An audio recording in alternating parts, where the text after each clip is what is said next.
नमस्कार दोस्तों, डेट आज की 17 जनवरी 2025 है और स्वागत है आपका एटुअल डिस्कशन में। आज देखो 3 इश्यूज हम डिस्कस करेंगे, तीनों डिटेल्स हैं। सबसे पहले आर्टिकल हम डिस्कस करेंगे डेमोक्रेसीज के अलायंस से संबंधित।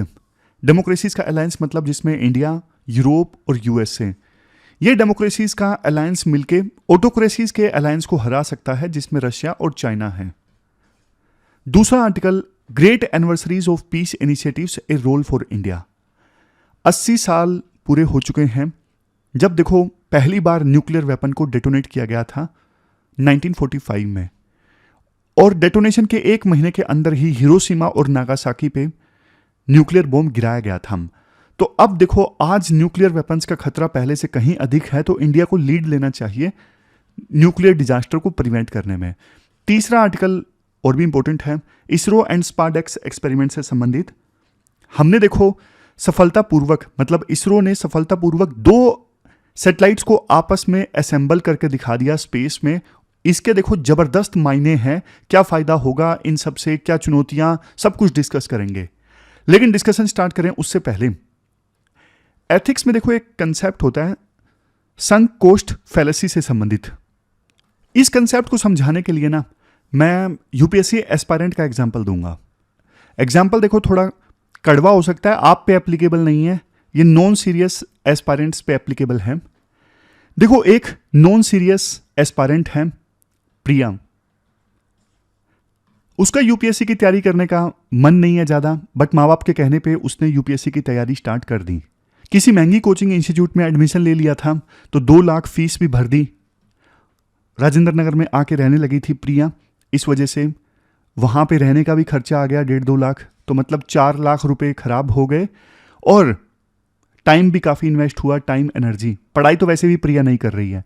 अब देखो कायदे से प्रिया को यूपीएससी की तैयारी छोड़ देनी चाहिए, बट प्रिया यूपीएससी की तैयारी छोड़ने के बजाय ऑप्शनल की भी कोचिंग लेने लगती है। क्यों? क्योंकि प्रिया और प्रिया के माँ बाप को यह लगता है ऑलरेडी काफ़ी पैसा खराब हो चुका है, 4 लाख रुपए खराब हो गए हैं, तो इसको बीच में तैयारी नहीं छोड़ेंगे, पूरी करेंगे इसे, तो इसलिए ऑप्शनल की कोचिंग भी ले लेनी चाहिए। अब यहां पे एक चीज देखो, अब बेस्ट डिसीजन तो यही होता कि प्रिया को अब समझ में आ चुका है कि मैं पढ़ भी नहीं रही हूं, 4 लाख रुपए खराब हो गए हैं, तो मुझे अब छोड़ देना चाहिए। लेकिन प्रिया बल्कि ऑप्शनल की कोचिंग भी लेती है, सिर्फ इस चीज को ध्यान में रखते हुए कि मेरे पहले पैसे खराब हो गए हैं, इन्वेस्ट किए हैं मैंने, एनर्जी भी इन्वेस्ट की है और टाइम भी इन्वेस्ट किया है, तो मैं उसे खराब नहीं होने देना चाहती, उसे वेस्ट नहीं होने देना चाहती, इसलिए मैं ऑप्शनल की कोचिंग भी ले ही लेती हूं। तो प्रिया अपनी गलती को कंटिन्यू करती है। यही है संक कोस्ट फैलेसी। ये एक देखो साइकोलॉजिकल फेनोमेनन है। इसमें ना लोग क्या करते हैं, एक एक्शन को परस्यू करते हैं, एक डिसीजन को परस्यू करते हैं। क्यों? क्योंकि उस डिसीजन को परस्यू करने में ना ऑलरेडी काफी रिसोर्सेज इन्वेस्ट हो गए हैं, ऑलरेडी रिसोर्सेज इन्वेस्ट हुए हैं, सिर्फ इसीलिए उस डिसीजन को फर्दर परस्यू किया जाता है। जैसे प्रिया तैयारी जारी रखती है, जबकि देखो रैशनल डिसीजन ये होता कि अब चीजें समझ में आ चुकी हैं तो वो डिसीजन छोड़ दिया जाए। अब समझ में आ गया है कि उस डिसीजन के नुकसान ज्यादा हैं, फायदे कम हैं, तो पुरानी कोस्ट के चलते गलती जारी रखी जाती है। मैं आपको ना एक एग्जांपल देता हूं, जैसे कोई फार्मा कंपनी है, फार्मा कंपनी ने ना 10 करोड़ इन्वेस्ट कर दिए किसी ड्रग को डेवलप करने में। अब देखो 10 करोड़ इन्वेस्ट कर दिए, अब एक्सपेरिमेंट के बीच में इन्हें समझ में आया कि ड्रग के ना साइड इफेक्ट काफी ज्यादा होंगे, तो वो फार्मा कंपनी ना, अब रैशनल चीज तो ये होगी कि एक्सपेरिमेंट को बीच में छोड़ दिया जाए, फर्दर पैसे ना खराब किए जाएं, लेकिन नहीं, वो फार्मा कंपनी सोचेगी यार 10 करोड़ हमारे इन्वेस्ट हो गए, टाइम भी इन्वेस्ट हो गया, तो बेशक साइड इफेक्ट है, अब उस डिसीजन को जारी रखते हैं, थोड़ा और पैसा इन्वेस्ट करते हैं। तो समझ गए, ये भी संक कोस्ट फैलेसी का एक एग्जाम्पल है। अनेकों एग्जाम्पल्स हैं। आप बताइए वैसे कमेंट बॉक्स में आपने आसपास संक कोस्ट फैलेसी का कोई एग्जाम्पल देखा हो। और देखो ऐसा होता जानते हो क्यों है? क्योंकि ना एक तो लोग इमोशनली इन्वेस्ट करते हैं कई बार, और वो नहीं चाहते कि हमारे प्रीवियस एफर्ट्स जो हैं वो खराब हो जाएं। कई लोगों को रिग्रेट का डर होता है, यार रिग्रेट आएगा, बीच में छोड़ दिया तो हमने। कुछ लोग सोशल प्रेशर के चलते गिव अप नहीं करते कि समाज क्या सोचेगा, मैंने गिव अप कर लिया तो ये सारी चीजें हैं जिसकी वजह से लोग रैशनल सोचते नहीं है और पुरानी जो कॉस्ट लग गई है उसके बेस पे सोचते हैं, ना कि फ्यूचर आउटकम के बेस पे। तो चलिए डिस्कशन स्टार्ट करते हैं। हमारी आज के डिस्कशन में फर्स्ट इंपोर्टेंट आर्टिकल डेमोक्रेसीज के अलायंस से संबंधित है। डेमोक्रेसीज का गठबंधन। आप सिलेबस में जीएस पेपर सेकंड के इस टॉपिक से आर्टिकल को रिलेट कर सकते हो। देखो 2024 का जो साल था ना, वो सुपर इलेक्शन ईयर था। 2024 में यूएसए में भी इलेक्शन हुए जिसमें ट्रंप जीते, और इंडिया में भी इलेक्शन हुए, यहां पे एनडीए की सरकार बनी।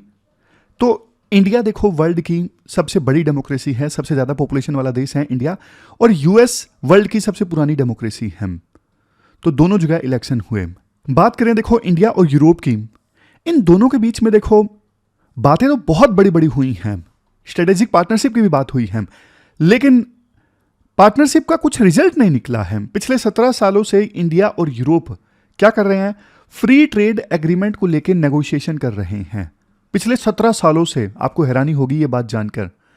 राइटर बोलते हैं अगर देखो दोनों के बीच में फ्री ट्रेड एग्रीमेंट साइन होता है तो कितना फायदा होगा। फायदे हर एक डायमेंशन में होंगे।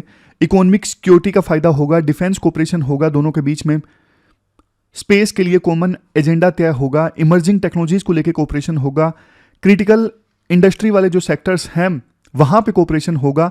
लेकिन देखो पिछले 17 सालों से नेगोशिएशन चल ही रही है, खत्म होने का नाम नहीं ले रही है। तो राइटर बोलते हैं अब देखो समय आ चुका है, ब्यूरोक्रेटिक लेवल से थोड़ा ऊपर उठना चाहिए। पिछले 17 सालों से ब्यूरोक्रेट नेगोशिएशन कर रहे हैं, कुछ निकला नहीं है। तो अब जो नेगोशिएशन है वो पॉलिटिकल लेवल पे होना चाहिए, ताकि जल्द से जल्द ये जो फ्री ट्रेड एग्रीमेंट इतने सालों से लटक रहा है इसे खत्म किया जा सके, मतलब कंप्लीट किया जा सके। जियो पॉलिटिकल लेवल पे राइटर ये बोलते हैं जब देखो यूक्रेन रशिया वार में इंडिया ने रशिया को क्रिटिसाइज नहीं किया ना, तो यूरोप इससे काफी ज्यादा फ्रस्ट्रेट हुआ। लेकिन देखो यूरोप इस बात को एक्नॉलेज करता है, इंडिया और रशिया के बीच में हिस्टोरिक रिलेशनशिप है, और इंडिया की चाइना के साथ में राइवलरी है, लेकिन इंडिया ब्रिक्स में कोऑपरेट करता है, ब्रिक्स में हिस्सा लेता है, और चाइना के साथ में इंडिया की एक बड़ी ट्रेड रिलेशनशिप है। तो मतलब एक कॉम्प्लेक्स रिलेशनशिप है चाइना के साथ में। बट एक चीज साफ है, इंडिया देखो स्टैंड लेता नहीं है, इवन चाइना के अगेंस्ट भी नहीं लेता और रशिया के अगेंस्ट तो लेता ही नहीं है। उसका रीजन ये है इंडिया एक ना ग्रोइंग इकोनॉमी है, डेवलपिंग इकोनॉमी है। तो इंडिया ना इस पावर कंपटीशन में पड़ना नहीं चाहता। यूएसए का जो कंपटीशन चल रहा है रशिया और चाइना के साथ में, यानी राइटर इसको नाम देते हैं कंपटीशन बिटवीन डेमोक्रेसी एंड ऑटोक्रेसीज। तो इंडिया इस पावर कंपटीशन के बीच में आना नहीं चाहता।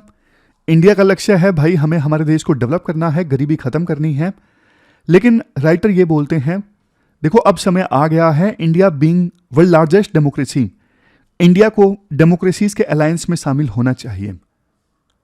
क्योंकि इंडिया की जो रिलेशनशिप है ना रशिया और चाइना के साथ में, ये कतई अननेचुरल है। कई बार जब देखो भारत को यह बोला जाता है ना आप रशिया से तेल क्यों परचेज कर रहे हो, तो हमारे विदेश मंत्री एस जयशंकर बहुत बढ़िया जवाब देते हैं। वो बोलते हैं ये यूरोप का ना दोगलापन है, हिपोक्रेसी है। कैसे? एक तरफ देखो आप भी रशिया से एनर्जी परचेज कर रहे हो, उसका कुछ नहीं, इंडिया परचेज कर रहा है तो आप इंडिया को क्रिटिसाइज करते हो। तो ये आपका दोगलापन है ना, डबल स्टैंडर्ड पे खेल रहे हो आप। तो राइटर ये बोलते हैं जब तक देखो हम चाइना के साथ में और रशिया के साथ में सारे जो अपने टाइज हैं वो खत्म नहीं करेंगे, हम दूसरों को, इस केस में इंडिया को नहीं बोल सकते कि आप रशिया के साथ अपने जो टाइज हैं वो खत्म करो। लेकिन इंडिया को एक बात समझने की आवश्यकता है, ये रशिया और चाइना के बीच की जो पार्टनरशिप है ना, ये नो लिमिट पार्टनरशिप है, जैसा कि दोनों ने बोला था, और ये ग्लोबल डेमोक्रेटिक वर्ल्ड के लिए ना एक बहुत बड़ा खतरा है। तो इस वजह से ना यूएसए, यूरोप और इंडिया, इन तीनों को ना एक साथ आना चाहिए इस ऑटोक्रेटिक खतरे से निपटने के लिए। जो देखो अटलांटिक ओशन में होता है ना, उसका प्रभाव इंडियन ओशन और पैसिफिक ओशन पे भी पड़ता है, यानी इंडो पैसिफिक ओशन पर भी पड़ता है। अटलांटिक ओशन पे प्रभाव का मतलब देखो ये है, कोल्ड वॉर के समय ना यूएसएसआर की चुनौती से निपटने के लिए नाटो का निर्माण हुआ था, और राइटर पहले ना नाटो के सेक्रेटरी के तौर पे काम कर चुके हैं। तो वो बोलते हैं यहां पे जो नाटो ऑर्गेनाइजेशन है ना, जो यूएसएसआर और आज के समय में रशिया के अगेंस्ट है, तो ये जो ऑर्गेनाइजेशन है ना, ये यहां पे भी एक्टिव होनी चाहिए इंडो पैसिफिक रीजन में, क्योंकि आज के समय में चाइना और रशिया की दोस्ती है, तो खतरा जो है वो सिर्फ अटलांटिक ओशन तक सीमित नहीं है, वो खतरा इंडो पैसिफिक रीजन में भी आ गया है चाइना के कारण। फिर इसके बाद राइटर ये बोलते हैं, आज देखो नई नई जो टेक्नोलॉजीज इमर्ज होकर आ रही है ना, 64 टॉप इमर्जिंग टेक्नोलॉजीज हैं, जैसे AI, internet of things, big data, ये सब। इनमें से ना 57 इमर्जिंग टेक्नोलॉजीज ऐसी हैं जिनमें देखो चाइना जीत रहा है। दूसरे नंबर पे यूएस है। इंडिया देखो ग्लोबल रिसर्च और इनोवेशन का एक हब तो बन रहा है, बट अभी इंडिया इन इमर्जिंग टेक्नोलॉजीज में टॉप पर नहीं है। और यूरोपियन कंट्रीज भी जैसे तैसे करके एग्जिस्टेंस की लड़ाई लड़ रहे हैं। लेकिन देखो, मान लीजिए यूएस, इंडिया, यूरोप ये एक साथ आ जाएं इमर्जिंग टेक्नोलॉजीज के मामले में कोऑपरेट करने में, तो देखो चाइना जो आज 57 टेक्नोलॉजीज में टॉप पे है, फिर चाइना टॉप पे नहीं रहेगा, क्योंकि तीन बड़ी पावर्स एक साथ आ गए, यूरोप, यूएस और इंडिया। फिर तीनों का जो अलायंस है वो लीड करेगा सभी इमर्जिंग टेक्नोलॉजीज में। अभी देखो इंडिया और यूरोप के बीच में ना एक टीटीसी है, trade and technology council. But देखो ये जो काउंसिल है ना, टेक्नोलॉजी में कोऑपरेट करने के लिए जो बनी थी इंडिया और यूरोप के बीच में, ये अपना पोटेंशियल नहीं अचीव कर पाई है। ये अपना पोटेंशियल नहीं अचीव कर पाई है। एक सिमिलर इनिशिएटिव इंडिया और यूएस के बीच में लिया गया है, जिसके बारे में हमने डिस्कस भी किया था, आईसेट, यानी Indian US India initiative on critical and emerging technologies. ये इनिशिएटिव फिर भी बढ़िया काम कर रहा है। ये यूएस और इंडिया के बीच में नेशनल सिक्योरिटी एडवाइजर लेवल पे ये जो इनिशिएटिव है ये लिया गया था, और ये इनिशिएटिव ठीक ठाक काम कर रहा है यूएसए और इंडिया के बीच में। तो राइटर ये बोलते हैं यूरोप और इंडिया के बीच में भी ना ऐसा ही इनिशिएटिव चाहिए जो इंडिया और यूएस के बीच में है, आईसेट जैसा इनिशिएटिव। नेक्स्ट पॉइंट राइटर ये देते हैं, आज देखो बहुत सारी चीजें ऐसी हैं जिसके लिए ना वर्ल्ड के मेजर कंट्रीज की ना चाइना के ऊपर डिपेंडेंसी है, बट यूएसए बार बार ये चाहता है सप्लाई चेन्स जो है वो चाइना से डीलिंक्ड होनी चाहिए। मतलब हम जरूरी चीजों के लिए ना चाइना के ऊपर डिपेंडेंट ना रहें, क्योंकि ना चाइना की फितरत ऐसी है, चाइना दिखा भी दिया था कोविड के समय, अगर किसी देश की चाइना के ऊपर डिपेंडेंसी है ना, फिर चाइना उस चीज को ना एक हथियार के तौर पे इस्तेमाल करता है, वेपन के तौर पे। जैसे ऑस्ट्रेलिया के साथ में रिलेशन खराब हो गए थे ना, तो चाइना ने ऑस्ट्रेलिया को धमकी दे दी थी, हम आपका कोल नहीं लेंगे, हम आपका यूरेनियम नहीं लेंगे। तो ऑस्ट्रेलिया से गए हुए शिप्स वहां पे पोर्ट पे पड़े के पड़े रह गए, लेकिन चाइना ने ओपन नहीं करवाए। तो चाइना ट्रेड को ना एक हथियार के तौर पे, वेपन के तौर पे इस्तेमाल करता है। इसलिए यूएसए, यूरोप और इंडिया तीनों यही चाहते हैं, तीनों का कॉमन एनिमी चाइना है, कि चाइना के ऊपर डिपेंडेंसी जो है वो खत्म की जाए।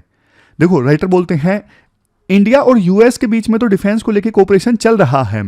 यूएसए इंडिया को मेजर डिफेंस पार्टनर का दर्जा देता है, क्वाड में दोनों देश शामिल हैं। क्वाड को तो एशिया पैसिफिक नाटो भी कहा जाने लगा है, मतलब सिक्योरिटी अलायंस में शामिल हैं इंडिया और यूएस।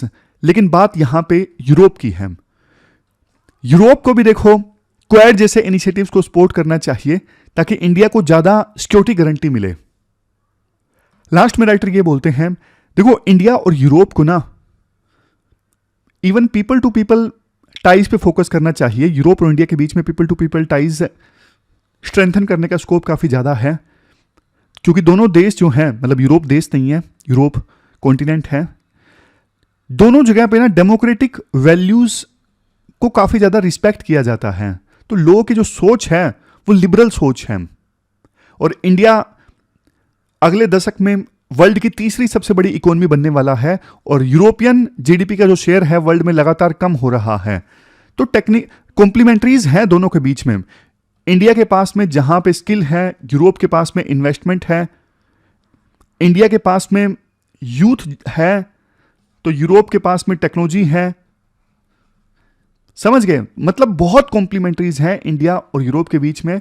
और साथ में अगर यूएसए भी होता है तो तीनों डेमोक्रेसीज का, मतलब डेमोक्रेसीज का ये जो अलायंस है, ये देखो ऑटोक्रेसीज की जीत को रोक सकता है, ऐसा राइटर बोलना चाहते हैं।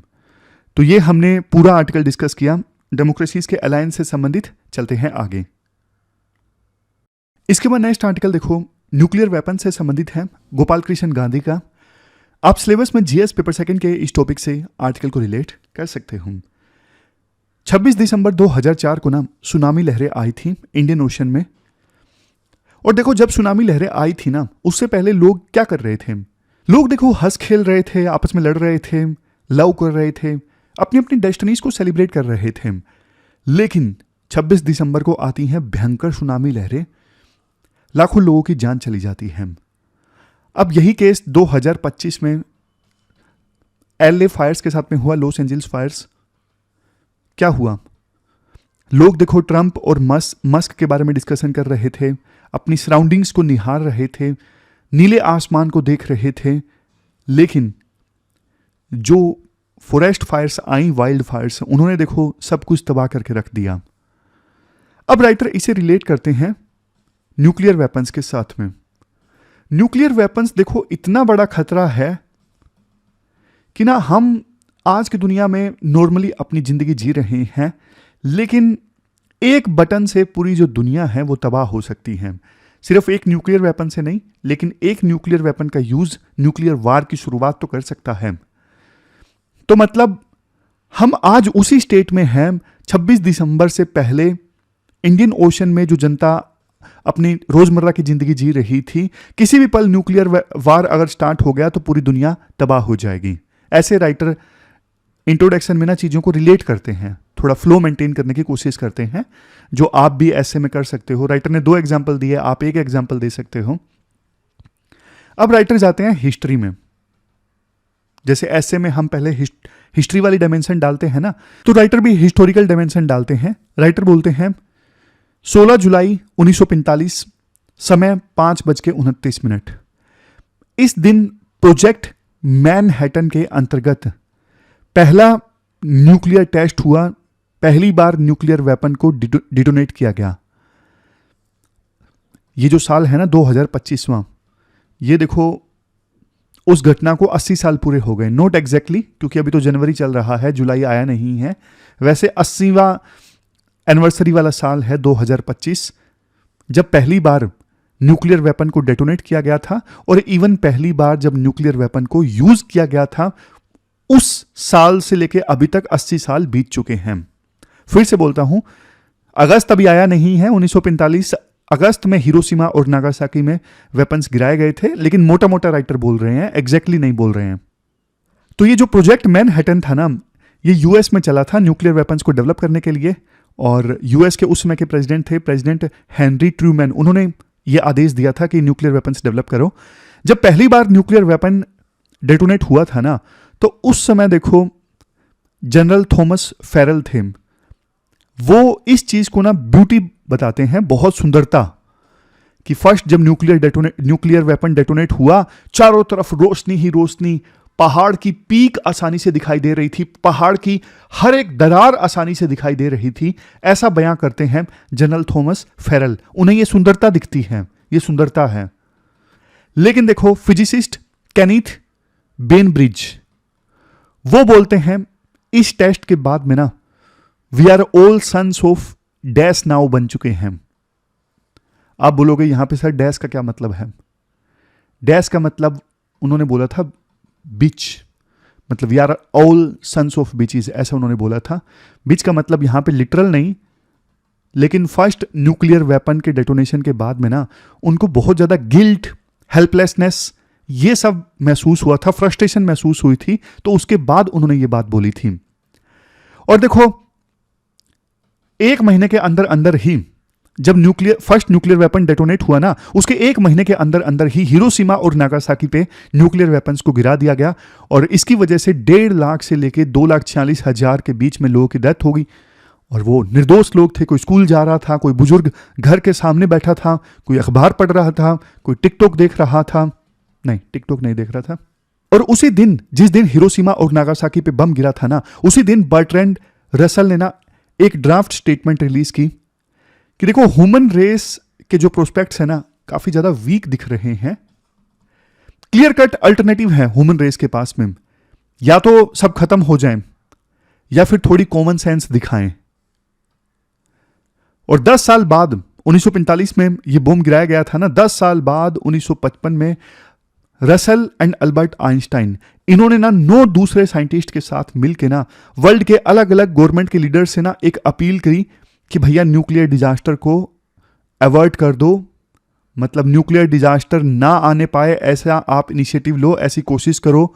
और एक साइंटिस्ट थे जोसेफ रोटब्लैट, ये एकमात्र साइंटिस्ट थे जिन्होंने देखो मैनहट्टन प्रोजेक्ट को ना छोड़ दिया था मोरल ग्राउंड्स पे। बोला था कि यार इतना बेकार वाला हथियार आप बनाओगे, मैं इस प्रोजेक्ट का हिस्सा नहीं बन सकता, तो इन्होंने छोड़ दिया था। तो इन्होंने ना एक मैनिफेस्टो रिलीज किया। मैनिफेस्टो में बोला जोसेफ रोटब्लैट ने एक कॉन्फ्रेंस बुलाई जाए साइंटिस्ट की, और वो जो कॉन्फ्रेंस है ना वो खतरे असेस करे कि जो वेपन्स ऑफ मास डिस्ट्रक्शन है ना, न्यूक्लियर वेपन्स और हाइड्रोजन वेपन्स हैं, इनसे मानवता को कितना बड़ा खतरा है, ये खतरा असेस किया जाए उस कॉन्फ्रेंस में। तो एक जो फ्रेज है उस मैनिफेस्टो से वो याद आता है, remember your humanity and forget the rest. बाकी सब जो चीजें हैं, कोल्ड वॉर में कंपटीशन चल रहा था, आर्म रेस चल रही थी, आइडियोलॉजिकल फाइट चल रही थी, सब भूल जाओ, सिर्फ एक चीज याद रखो, ह्यूमैनिटी, मानवता। तो अब देखो 70 साल पूरे हो चुके हैं रसल आइंस्टाइन के मैनिफेस्टो को आए। 1955 में आया था ना, अब है 2025, तो 70 साल तो उस मैनिफेस्टो को आए भी हो चुके हैं। लेकिन आज हम देखते हैं रिजल्ट क्या निकला। ह्यूमैनिटी को लोग सब भूल चुके हैं, लेकिन रेस्ट को परस्यू किया है लोगों ने। मतलब अपने जो छोटे इंटरेस्ट हैं कि हमें डोमिनेशन करना है, अपनी ईगो को शांत करना है, इसके लिए न्यूक्लियर वेपन्स चाहिए, तो उन चीजों को लोगों ने परस्यू किया है। पहले कम से कम थोड़े बहुत ट्रीटीज तो थी, जैसे PTBT, partial test ban treaty, no start treaty, ऐसे कई सारी ट्रीटीज थी जिसकी वजह से न्यूक्लियर वेपन्स का डेवलपमेंट स्लो हुआ। लेकिन देखो अब तो जिस प्रकार से टेंशंस है ना यूएसए और रशिया के बीच में, ये जो ट्रीटीज पहले यूएस और यूएसएसआर के बीच में साइन हुई थी वो सारी अब खत्म हो रही हैं, एक्सपायर हो रही हैं, और उनको रिन्यू नहीं किया जा रहा है। तो मतलब न्यूक्लियर वेपन्स का जो खतरा है आज पहले से कहीं ज्यादा है। आज आप देख लीजिए किस प्रकार से रशिया ने अपना न्यूक्लियर जो डॉक्ट्रिन है वो रिवाइज किया। मतलब रशिया ने यह शो करने की कोशिश की, अगर हमें वार में दिक्कत हुई, अगर नाटो ने बहुत ज्यादा सपोर्ट किया यूक्रेन को और बहुत वैसे वाले वेपन्स दे दिए कतई जो रशिया को नुकसान पहुंचा सके, तो हम फिर न्यूक्लियर वेपन्स का यूज करने से हिचकिचाएंगे नहीं। मतलब आज न्यूक्लियर वेपन्स के यूज होने के जितना करीब वर्ल्ड खड़ा है ना, इतना करीब वर्ल्ड कभी भी नहीं खड़ा था। समझ रहे हो? कोई कोऑपरेशन है ही नहीं। जिन देशों के पास में न्यूक्लियर वेपन्स है उन देशों के बीच में कोई कोऑपरेशन है ही नहीं, ये इंश्योर करने के लिए कि न्यूक्लियर वेपन्स का इस्तेमाल ना हो। आज तो देखो ऐसी ऐसी टेक्नोलॉजी आ गई, जैसे एआई आ गई, साइबर सिक्योरिटी काफी वीक है विभिन्न देशों की, तो न्यूक्लियर वेपन्स के हैक होने का भी खतरा है। समझे? तो आज देखो 2025 है, जब ये आइंस्टाइन और रसल ने मैनिफेस्टो रिलीज किया था ना 70 साल पहले, तो 17 जनवरी 1955 को कांग्रेस का एक सेशन हुआ था अवादी में। उसमें मद्रास में है अवादी, उसमें सी राजगोपालचारी और नेहरू दोनों ने हिस्सा लिया था। और मैनिफेस्टो के बाद में ये कॉन्फ्रेंस जब हुई थी, तो इस कॉन्फ्रेंस में मतलब कांग्रेस के सेशन में ये बोला गया, ये जो हाइड्रोजन और एटॉमिक बॉम्ब है ना, ये पूरे वर्ल्ड में शांति के लिए खतरा है, और इन वेपन्स की मैन्युफैक्चरिंग पे, यूज पे टोटल बैन लग जाना चाहिए, या फिर इनके अलावा कोई भी वेपन ऑफ मास डिस्ट्रक्शन है उस वेपन के अगेंस्ट तो टोटल बैन लग जाना चाहिए। और ये बहुत जरूरी है अगर हमें पूरी मानव सभ्यता को, ह्यूमन सिविलाइजेशन को बचाना है, तो ये बैन बहुत ज्यादा जरूरी है। तो उस कांग्रेस के सेशन में ना एक रेजोल्यूशन पास किया गया था, अवधि रेजोल्यूशन, जिसमें यह बोला गया था इस मामले को डिसआर्मामेंट कमीशन ऑफ यूएन तक ले जाया जाएगा, और जिससे कि पूरे वर्ल्ड की जनता को पता लगेगा कि ये वेपन्स कितने ज्यादा खतरनाक हैं। समझ गए? तो इंडिया ने उस समय लीड किया था 1955 में। फिर देखो इंडिया ने ना राजीव गांधी के समय भी लीड किया था 1988 में। राजीव गांधी ने ना एक आह्वान किया था वर्ल्ड कम्युनिटी से, एक एक्शन प्लान रिलीज किया था, action plan for a nuclear weapon free and non violent world order. इसमें भी यही बोला था कि न्यूक्लियर वेपन्स को खत्म करना जरूरी है और ये मानव सभ्यता के लिए खतरा है। तो देखो आज भारत फिर से एक उसी प्रकार का इनिशिएटिव ले सकता है। और देखो उम्मीद है, कोल्ड वार के दौरान ना 60,000 वेपन्स थे, बट अभी 14,000 वेपन्स हैं। एग्जैक्ट नंबर एक बार देख लेते हैं, यहीं पे था, ये रहे, हाँ 60,000 वेपन्स थे कोल्ड वार के दौरान और अभी 12,100 न्यूक्लियर वार हेड्स हैं। तो मतलब उम्मीद तो है, विभिन्न देशों को अगर प्रेशराइज किया जाए, थोड़ा मतलब एंगेज किया जाए ना, और ये सिद्ध किया जाए कि न्यूक्लियर वेपन्स का यूज टैबू है, तो विभिन्न देश फिर न्यूक्लियर वेपन्स कम से कम करने के लिए राजी हो सकते हैं। छोड़ेगा कोई नहीं न्यूक्लियर वेपन्स, लेकिन न्यूक्लियर वेपन्स को कम करने के लिए विभिन्न देश राजी हो सकते हैं और इसके लिए इंडिया लीड ले सकता है। अब जैसे मॉस्को एंड कीव है, मतलब रशिया एंड यूक्रेन है, दोनों के बीच में नेगोशिएशन इंडिया कंप्लीट करवा सकता है। तो जैसा रेजोल्यूशन इंडिया की तरफ से 1955 में आया था, अवधि सेशन के बाद, कांग्रेस का जो ये सेशन था उसके बाद आया था, फिर 1988 में राजीव गांधी के समय आया था, वैसा ही कोई रेजोल्यूशन, वैसा ही कोई एक्शन प्लान, वैसी ही कोई लीडरशिप इंडिया शो कर सकता है अभी आज के समय में न्यूक्लियर वेपन्स के अगेंस्ट। तो ये पूरा आर्टिकल हमने डिस्कस किया, चलते हैं आगे। इसके बाद नेक्स्ट आर्टिकल इसरो के स्पारडेक्स मिशन से संबंधित है। अपने सिलेबस में जीएस पेपर 3 के इस टॉपिक से आर्टिकल को रिलेट कर सकते हो। क्या कंटेस्ट है? देखो 30 दिसंबर 2024 को ना इसरो ने एक काफ़ी इंपॉर्टेंट मिशन लॉन्च किया, PSLV C60 मिशन। वैसे तो देखो इस मिशन में ना काफ़ी सारे एक्सपेरिमेंट्स होने थे, लेकिन सबसे मेन था स्पारडेक्स एक्सपेरिमेंट। स्पारडेक्स एक्सपेरिमेंट में इसरो को क्या ट्राई करना था? इसरो को ये ट्राई करना था कि दो जो सैटेलाइट्स हैं उनको आपस में डॉक और अनडॉक किया जा सकता है या फिर नहीं किया जा सकता इसरो के द्वारा स्पेस में। आप बोलोगे सर ये आसान भाषा में बताओ, ऐसे मत बताओ, डॉक अनडॉक क्या होता है? दो सैटेलाइट्स का डॉक मतलब जैसे देखो ट्रेन की दो चलती बोगीज को आपस में कनेक्ट करना और आपस में डिसकनेक्ट करना, उसी प्रकार से दो सैटेलाइट्स को आपस में जोड़ना स्पेस में और आपस में फिर अलग करना। ये देखो ठीक वैसे ही है जैसे आप प्लग नहीं सॉकेट में लगाते तो बिल्कुल प्लग सॉकेट में फिट हो जाता है, तो उसी प्रकार से दो सैटेलाइट्स आपस में फिट हो जाएं और इसरो जब चाहे तो वो दो सैटेलाइट्स अलग भी हो जाएं। आप बोलोगे सर क्या ये मुश्किल है? क्या बहुत मुश्किल है, क्योंकि देखो स्पेस में एक तो जीरो ग्रेविटी होती है और सैटेलाइट बहुत तेज स्पीड से घूम रहे होते हैं, तो बिल्कुल परफेक्ट अलाइनमेंट चाहिए। दो सैटेलाइट्स इतनी स्पीड से घूम रहे होते हैं तो बिल्कुल परफेक्ट अलाइनमेंट चाहिए, और थोड़ी सी भी गलती है ना दोनों सैटेलाइट आपस में भिड़ जाएंगे और भारी तबाही हो जाएगी। तो इसलिए काफी ज्यादा इंपॉर्टेंट था ये स्पारडेक्स एक्सपेरिमेंट। क्या ये हमने सफलतापूर्वक कर लिया? बिल्कुल कर लिया। लेकिन देखो राइटर बोलते हैं स्पेस में इतनी सारी कॉम्प्लेक्सिटीज होती हैं कि ना जो टाइमलाइन है ना वो मैटर नहीं करती है। वैसे 7 जनवरी को हमें इसरो को दो सैटेलाइट्स को आपस में डॉक करना था, लेकिन 7 जनवरी को पोस्टपोन कर दिया इसरो ने, 9 जनवरी की डेट रखी गई, 9 जनवरी को फिर से पोस्टपोन कर दिया और फिर 12 जनवरी को करना था, 12 जनवरी को भी पोस्टपोन कर दिया। दिक्कत इसरो को ये आ रही थी कि दो जो सैटेलाइट्स थे ना वो एक्सपेक्टेड पोजीशन से ज़्यादा ड्रिफ्ट कर गए थे, ज़्यादा दूर चले गए थे, तो उनको फिर से क्लोज लाना और फिर डॉकिंग करना, ये फाइनली देखो अचीव हो पाया 16 जनवरी को।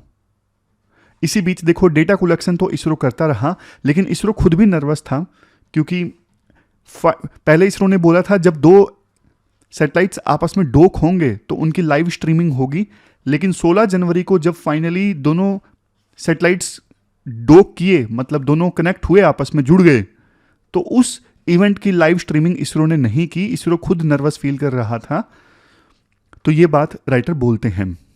खैर देखो ये जो C60 मिशन था ना, इसमें और भी बहुत सारे एक्सपेरिमेंट्स कंडक्ट हुए। जैसे रॉकेट की 4th जो स्टेज थी ना उसको ऑर्बिटल प्लेटफॉर्म के तौर पे इस्तेमाल किया गया। अब आप पूछोगे ये ऑर्बिटल प्लेटफॉर्म क्या होता है? ये एक प्रकार से देखो लैब, जैसे ट्रक जब पुराना हो जाता है ना तो उसे फूड ट्रक में तब्दील कर देते हैं, तो उसी प्रकार से चौथी स्टेज को ना एक चलती फिरती लेबोरेटरी के तौर पे इस्तेमाल किया गया। और इस मिशन में जो अलग अलग पेलोड्स थे ना, कई सारे पेलोड इसरो सेंटर्स के थे, कई प्राइवेट एंटरप्राइजेस के थे। जैसे एक payload Vikram Sarabhai space centre का था, इसमें यह टेस्ट हुआ, क्या स्पेस में जब सैटेलाइट अर्थ के चारों ओर ऑर्बिट में घूमता है तो स्पेस में क्या काउपी सीड्स को जर्मिनेट किया जा सकता है या फिर नहीं किया जा सकता। तो एक्सपेरिमेंट कंडक्ट हुआ, सफलतापूर्वक काउपी सीड्स को जर्मिनेट किया गया। काउपी मतलब लोबिया नहीं खाते हम, राजमा की जो बहन होती है लोबिया, तो लोबिया के जो सीड्स हैं उनको सफलतापूर्वक जर्मिनेट करवाया गया ऑर्बिट में। ये टेस्ट अच्छे से हुआ। अब देखो एक क्वेश्चन आपके मन में ये जरूर आना चाहिए, ये जो डोकिंग टेक्नोलॉजी है, चलो हमने कर तो ली, इसका मकसद क्या है? मतलब ये टेक्नोलॉजी हमारे पास में आ गई, इसरो अब 2 सैटेलाइट्स को आपस में जोड़ सकता है, अलग कर सकता है, तो क्या फायदा हुआ इस चीज से? इस चीज का देखो बहुत फायदा है। जैसे मैं आपको सबसे बेसिक फायदा बताता हूं, जैसे इंटरनेशनल स्पेस स्टेशन है, उसी प्रकार का स्पेस स्टेशन हमें भी बनाना है, भारतीय स्पेस स्टेशन। अब देखो भारतीय स्पेस स्टेशन हमें बनाना है, भारतीय अंतरिक्ष स्टेशन, तो ये ना सीधा ऐसा नहीं कि बहुत बड़ी सैटेलाइट हम लॉन्च कर देंगे स्पेस में, वो अर्थ के चारों ओर चक्कर लगाने लगेगा और वो चलती फिरती लैब बन जाएगा। नहीं, बहुत सारे पार्ट्स को ना स्पेस में असेंबल करना पड़ेगा वो लैब बनाने के लिए, वो भारतीय अंतरिक्ष स्टेशन बनाने के लिए। जो इंटरनेशनल स्पेस स्टेशन बना था ना, वो ऐसे ही बना था, कई सारे छोटे छोटे पार्ट्स को अलग अलग ले जाया गया और उनको स्पेस में असेंबल किया गया। उसी प्रकार से भारतीय अंतरिक्ष स्टेशन भी ऐसे ही बनेगा, अलग अलग सैटेलाइट अलग अलग पार्ट्स लेके जाएंगे और उनको फिर असेंबल किया जाएगा स्पेस में और फिर बन जाएगा भारतीय अंतरिक्ष स्टेशन। तो ये बनाने के लिए सबसे पहले तो हमारे पास में स्पेस में सैटेलाइट्स को जोड़ने की टेक्नोलॉजी होनी चाहिए ना, डॉकिंग की टेक्नोलॉजी होनी चाहिए। इस वजह से ये डॉकिंग वाला एक्सपेरिमेंट बहुत ज्यादा इंपॉर्टेंट था। और बात सिर्फ यहां पे देखो भारतीय अंतरिक्ष स्टेशन की नहीं है, और बहुत सारे एग्जाम्पल्स मैं आपको देता हूं। जैसे चंद्रयान 4 मिशन है। चंद्रयान 4 मिशन क्या करेगा? ये मून से ना कुछ सैंपल्स उठाकर लेकर आएगा अर्थ पर। तो ये बड़ा एक्सपेरिमेंट होगा और बड़े लेवल का स्पेसक्राफ्ट चाहिए, बट बड़े लेवल का स्पेसक्राफ्ट लॉन्च करने के लिए बड़ा रॉकेट हमारे पास में नहीं है। अभी थोड़े दिन पहले हमने स्पेसएक्स कंपनी का रॉकेट उधार में लिया था, मतलब किराए पे लिया था अपना बड़ा सैटेलाइट लॉन्च करने के लिए। तो देखो हमारे पास में बड़ा रॉकेट नहीं है, बट हम ना क्या कर सकते हैं, बड़ा स्पेसक्राफ्ट जब हमें लॉन्च करना हो ना, तो हम एक के बजाय 2 सैटेलाइट लॉन्च कर देंगे और दोनों को स्पेस में असेंबल कर देंगे, तो जुगाड़ बन गया। यह फायदा होगा। अब देखो और भी फायदे हैं इसके। अब जैसे मान लीजिए कोई इंटरप्लेनेटरी मिशन भेजना है, जैसे मार्स पे भेजना है, हमारा प्लान है भी सही मार्स पे भेजने का, तो ना लंबी दूरी का कोई स्पेसक्राफ्ट हमें भेजना है, रास्ते में उस स्पेसक्राफ्ट की फ्यूलिंग की जा सकती है, उस स्पेसक्राफ्ट को रिपेयर किया जा सकता है।